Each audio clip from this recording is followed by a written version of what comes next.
The Halls of Ivy, starring Mr. and Mrs. Ronald Colman.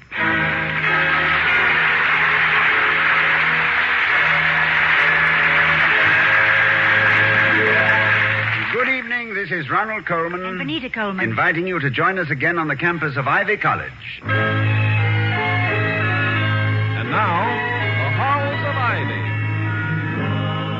The halls of ivy that surround us here today. Welcome again to Ivy. Ivy College, that is, in the town of Ivy, USA.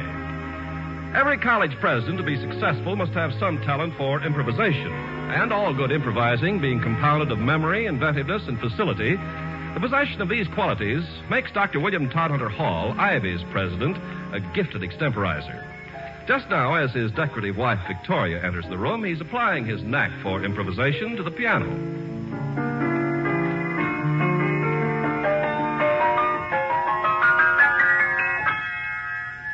Vicky, I didn't see you come in. Possibly I had my eyes closed. You wouldn't have seen me if you'd had them wide open, darling. I came in behind you and just sat down. I would have known it. Because with your entrance, the room always lights up a little. Oh. What were you playing? Oh, I haven't the slightest idea, my sweet. My hands were on the keys, but my mind was not. I suppose I play for the same reason that some men whittle or tie trout flies or doodle on blotters. And you not being here to look at, I was just giving my eyes a rest. From what, Toddy? From this book. Here. Studies in graphology. Oh, handwriting. Yeah, a new hobby? No, I was checking various types of handwriting for a specific purpose. You note the bookmark? Well, quite a bookmark. A check for $2,500. You must have joined the Bookie of the Month Club. What horse was it? It's a dark horse, a horse of another color, or a horse on me, depending on the viewpoint. Oh. And you'll notice that the check is typed out to the Ivy Glee Club. The only handwriting is the signature. Abraham Smith. Who's he? That's what I'm trying to discover. But why does the Glee Club want to know who Mr. Smith is? Why don't they just cash the check with a happy little cry, say, "Thank you, Mr. Smith," and go buy some mandolin picks? Well, that's the problem. We want to thank the generous Mr. Smith, but we don't know who he is. Well, ask the Ivy First National Bank. They have the account. Well, the Ivy First National Bank states courteously but unequivocally that they cannot reveal such information. They intimated that Mr. Smith is a fictitious name used for charitable purposes. It was suggested, in bankerish terms, of course, that I let sleeping dogs lie, let well enough alone, do not stir up the mare's nest, refrain from looking gift horses in the mouth, and other assorted cliches to the effect that I should mind my own business. But not to be rude, dear, why don't you? Well, officially, I'm going to. But unofficially, my curiosity is so aroused. Somebody at the door, Toddy, and I hope it's Ellery Queen or Charlie Chan or something. Yes, I could use a little detective assistance with... Oh, well, Professor Warren, come in. Hello, Doc. Victoria. Hello. I was just passing by, so I thought I wouldn't.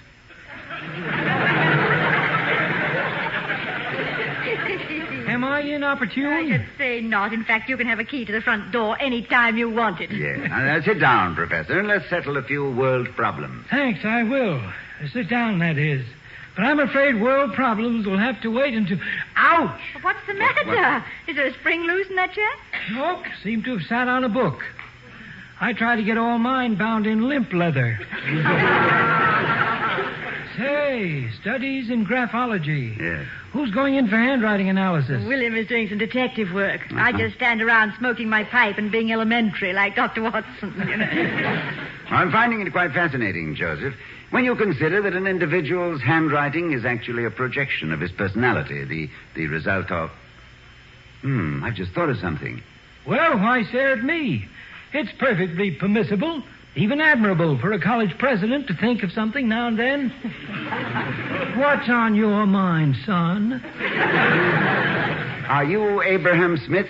Who's Abraham Smith? The brother they didn't have room for on the cough drops? No. No, and either you are an excellent actor or you're not the man I'm looking for. But it seemed quite a reasonable idea. You're the only member of the faculty I know who's financially able and would be willing to donate $2,500 to a good cause under an assumed name. Well, thanks. But on the rare occasions when I perform any good works, I sign them Joe Warren. My credit in heaven is so overextended, and I got such a late start mending memorial fences that I can't afford to be modest. What's this all about? Well, somebody's using that name, made a check out to the Ivy Glee Club, and William wants to find out who it is so he can thank him. Well, to give you a little background, the Glee Club was short of funds. They couldn't buy costumes or new musical arrangements for their annual tour. And then a mysterious Abraham Smith mounts his ballpoint pen and rides to the rescue with his check. Let's see it. You recognize the handwriting, Professor? Nope. But as one detective to another, you can rule out anybody in either the engineering, accounting, or medical departments. Not precise enough for an engineer or an accountant. And the first thing a medical student learns is to write so only an experienced pharmacist can read it. I know. But I think obscurity in writing is demanded by the medical profession. You see, medical men, quite properly, for the safety of the public, are conservative. Which is probably why, with the foundations of medicine going back to the Phoenicians and the Egyptians, doctors have retained the use of hieroglyphics in writing prescriptions. It lends itself admirably to the abbreviation. An abbreviation which extends even to the gowns supplied to hospital patients. Uh-oh, here we go again. These dreadful garments, originally designed, I'm sure, for victims of the Spanish Inquisition on their way to the stake, they do have, I suppose, some utilitarian value to the practitioners of surgery. However, when you consider that the fabric of which a hospital gown is composed, a blend of cactus fibers and low-grade sandpaper, diabolically compounded for the abrasion of both soul and epidermis, how did I get here in the hospital? Did I have a conversational accident? Yes, you did. You were struck by a runaway digression. You got any other guesses about Abraham Smith? This officer is someone familiar with college affairs. And you, I thought, as a wealthy novelist. Oh, please, please. Just because I sold myself down the literary river and typed out 450 pages of fraudulent history and busty intrigue, don't go throwing my ill-gotten gains at me. Hey, wait a minute. Let me see that check again. Do you have a hunch, Professor? Well, I could be wrong, but I think I've seen that typewriting somewhere. See that crooked W and that lopsided O? Oh, yes. Yes. Where did you see it? Whose is it? I haven't the slightest idea. Oh. But it was quite recently. Look, can you spare this check for a few hours? Until tomorrow morning. I have to return it to the manager of the Glee Club, Tommy Thornhill. He seemed to think I might abscond to Guatemala with it. Well, I'll give it to Tommy if you like. He has an early morning class with me. But I'll check this, and if I hit anything, I'll telephone.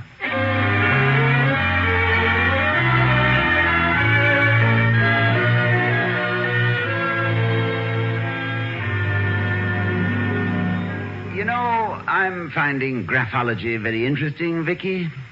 You see this example. You see the high stem and the slim loop. Indicates a high regard for personal dignity. Uh-huh.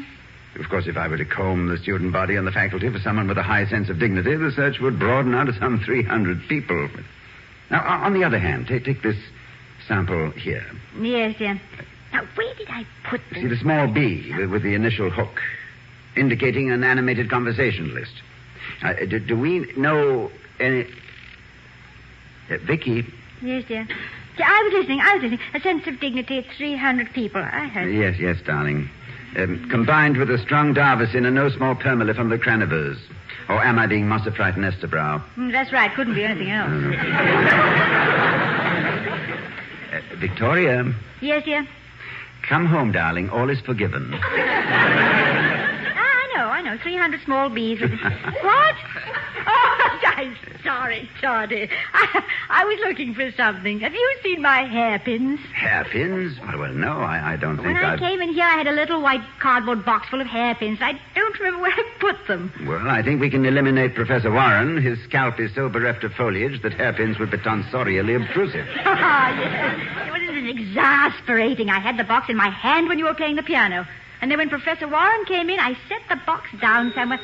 Well, if that's Professor Warren, tell him if he returns my hairpins, we'll ask no embarrassing questions. Yes, if he can tell me who Abraham Smith is, I'll buy him a permanent wave. Yeah. Hall's residence? Oh, yes, Professor, yes. You did? Who?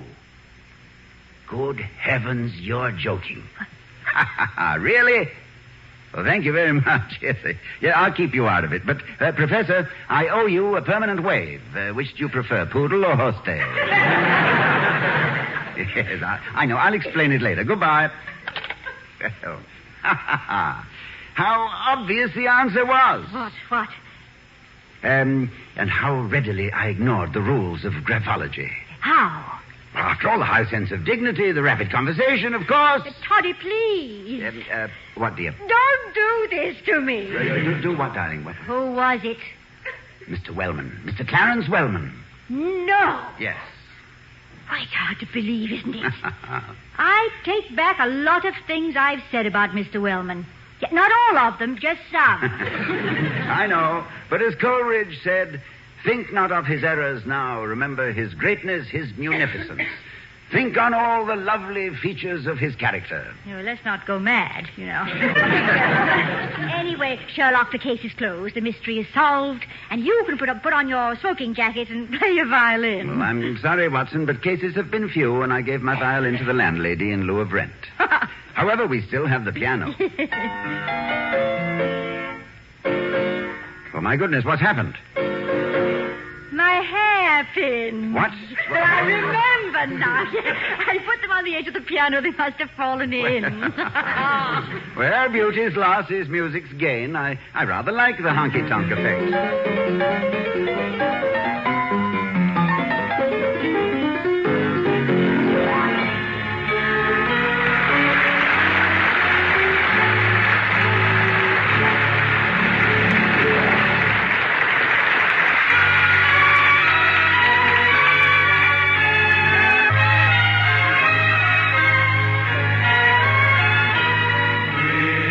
America is bringing you this presentation of The Halls of Ivy, starring Mr. and Mrs. Ronald Colman.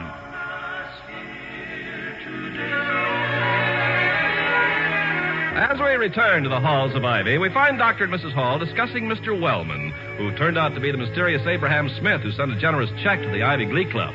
Tommy Thornhill, the Glee Club's student manager, is also present. Dr. Hall is saying... Well, Professor Warren has the check, Tommy. He'll give it to you tomorrow. Yes, it was Professor Warren who discovered Mr. Smith's real name. How did he do it, Mrs. Hall? And who was it? Obviously someone who is closely connected with the college, but I'm afraid we can't divulge either the method or the individual, Tommy. He evidently desires anonymity, and we must respect it. Okay. But we'd sure like to give him a few choruses of happy days. He got the Glee Club off a bad spot. Can't you even give me a hint, Dr. Hall? If I had just his last name and his phone number, I could figure the rest of it out myself. No, I'm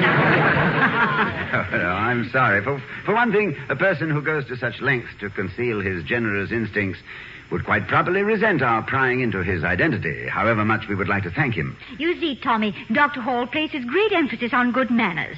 He says that our social machinery is oiled by courtesy, and that please and thank you are the three little squirts that keep it running. Oh, no. I didn't say that at all. I merely said... I know. I added the three little squirt bit myself, just punching up your script, Anyway, Tommy, when he can't thank someone for something they've done, it hurts him. It hurts me too, Mrs. Hall. And if Dr. Hall can think up some way we can show our appreciation without spilling any beans, we'd certainly... Thank you. I will. Well, sounds like you've got visitors, sir. I'd better run along. Oh, it won't be necessary, Tommy. I think good evening, Dr. Hall, Mrs. Hall. Good evening, Mr. Wellman. My phone was... Oh, I didn't know you had... Mr. Wellman, this is Tommy Thornhill, student manager of the Glee Club. Mr. Wellman, Tommy. Evening, sir. Evening, Thornhill. Is this a business meeting? I mean, am I interrupting? That is, I was merely... Not at all, Mr. Wellman. Tommy was here to see if he could find some way of thanking a mysterious benefactor of the Glee Club. Mr. Wellman, some shy angel yanked us out of the red with $2,500, and we can't find out who he is to pin a gardenia on him. I told Thornhill that the donor's privacy must be respected, Mr. Wellman. Of course. Can't go snooping into affairs like that. Man wants to help somebody without any brass flags. I mean, bands waving. What I mean is, you say you manage the Glee Club, Thorndike? Yes, I'm the student manager, Mr. Wellman, and My name is Thornhill, not Thorndyke. Oh. Though it was spelled M-U-D until this check came along. Now I can get the show on the road, thanks to Mr. Smith. Mr. Who? Smith, Mr. Wellman, the mysterious friend who sent the check. If I knew who it was, I'd give him a kiss. Please, Mr. Hall, I don't think it calls for any such emotional display. I mean, this Smith fellow, whoever he is, must be very... By the way, I'm an old Glee Club man myself. Don Dale? Yes, I know that, Mr. Wellman. I've seen your picture. You were a tenor, straw hat and a cane. Class of, was it 1913? 1940. Matter of fact, I was student manager myself. Had a rough time, too. No money, empty treasury. People seemed to think we traveled on freight cars and ate grass. Promises. Wrote a song about it, in fact. Well, that's very interesting, Mr. Wellman. Then you probably know how much the club appreciates the generous Mr. Smith. Well, I'm glad to have had the experience myself managing the club with no money. So, yes, I suppose they might think well of this Smith. Don't know who he is, huh?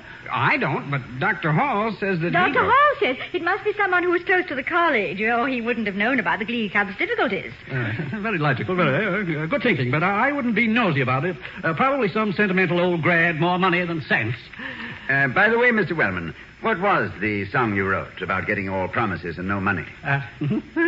Well, not a very good song, really. Corny, I believe is the word. Mrs. Hall would know, yeah? Called it Fair Weather Friends, with a full chorus and a good accompaniment. It didn't sound too bad, but as a solo, well.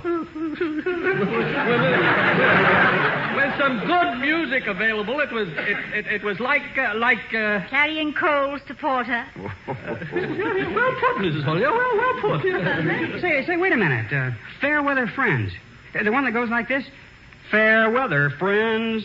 Fair weather friends. Imagine anyone remembering it. Lonesome old town.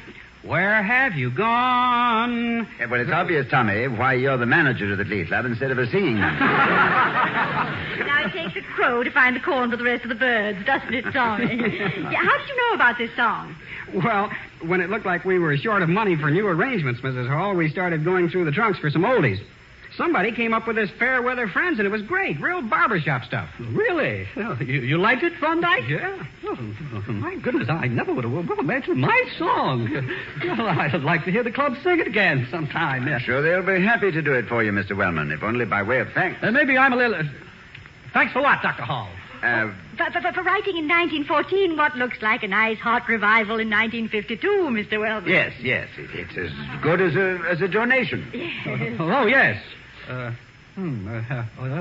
Well, glad you could use it, son. Oh, we'll use it all right, sir. Well, thanks, Dr. Hall, Mrs. Hall. Nice to meet you, Mr. Wellman. Night, everybody. Good night, Tommy. Fine boy, that Thornball. Think of them digging up my song after all these... Fair weather friends, fair weather... I wonder if I could remember the whole thing. May I use your piano? Certainly, Mr. Wellman, but you won't like it. It's a little out of tune. Well, so am I. No, let me see.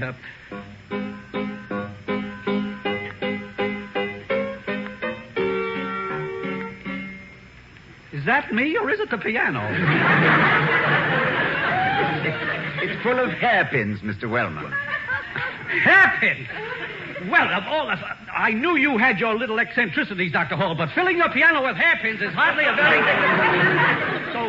Well, I didn't come here to discuss music. It's about the First National Bank of Ivy. I'm a VP, as you know. It seems that you called them trying to find out who sent that check to the Glee Club. Well, it seemed too bad that such a generous gesture should go unthanked, Mr. Wellman. So you took it upon yourself to snoop and pry. If this mysterious contributor, who, whatever his name is... Ezekiel Smith. Abraham Smith. If this Mr... Oh. How do you do, Mr. Smith? You know. All the time? No. Not all the time, no. And don't blame your bank, Mr. Wellman. They gave no information. Someone who will be very discreet recognized your typewriting, Mr. Wellman. But who? I mean, how? I thought I'd taken every precaution. I mean, well, even so, who had the effrontery to... Look, when a man tries to remain anonymous in a thing like this, why does... Well, if his privacy can't be respected... Mr. Wellman. What is it, Dr. Hall? Any prying or snooping which was done was my fault and mine alone. I simply couldn't bear the thought of such a helpful act not being acknowledged.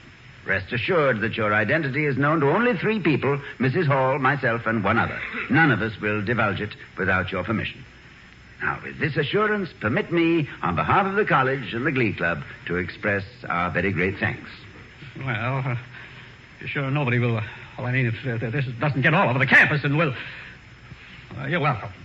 Now, how about tomorrow, Toddy? Tomorrow? Oh, yes. Mr. Wellman... Now what? By way of a small celebration over having been financially rescued, the Glee Club is having a small luncheon tomorrow. At whose expense? It's a Dutch treat, Mr. Wellman, and you are the little Dutch boy who stuck his checkbook into the dike.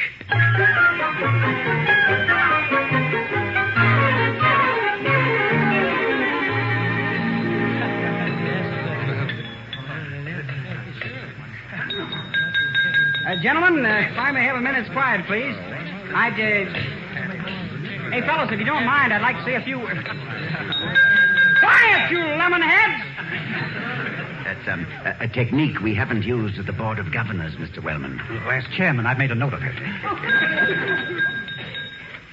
Gentlemen, the Ivy Glee Club has with it this noon 2 very good friends. President Hall, a baritone with a steady job, who is always welcome at any fish fry of ours. And Mr. Clarence Wellman, chairman of the Board of Governors, to whom we owe a special debt of gratitude. Dr. Hall, you said you wouldn't tell. I didn't. When it looked like we'd never get our pitch pipes off the campus, we went through the files looking for old numbers that didn't need new arrangements. And it was a song written years ago by Mr. Wellman that snapped up the repertoire. On your feet, gentlemen, and show him our top number for this year, as it was the top number, I'm sure, in 1914. Fair Weather Friends. My song. Take it, boys. Fair weather friends, fair weather friends, this is the lonesome old town. Where have you gone, fair weather friends, now that the ships are gone? I love the beautiful lady, but destiny loaded the dice.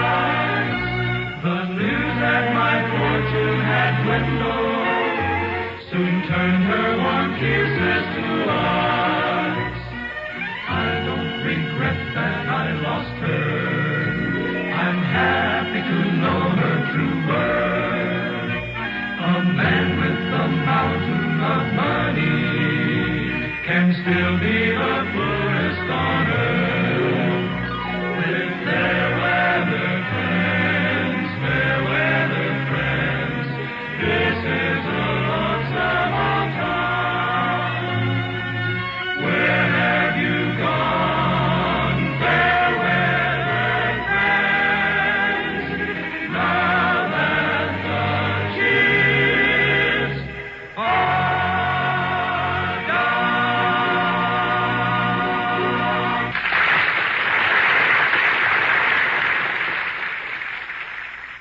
Oh, we love the halls of ivy that surround us here today,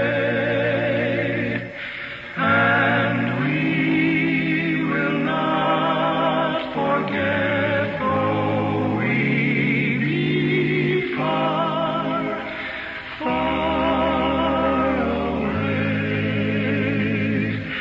to the hallowed halls of ivy.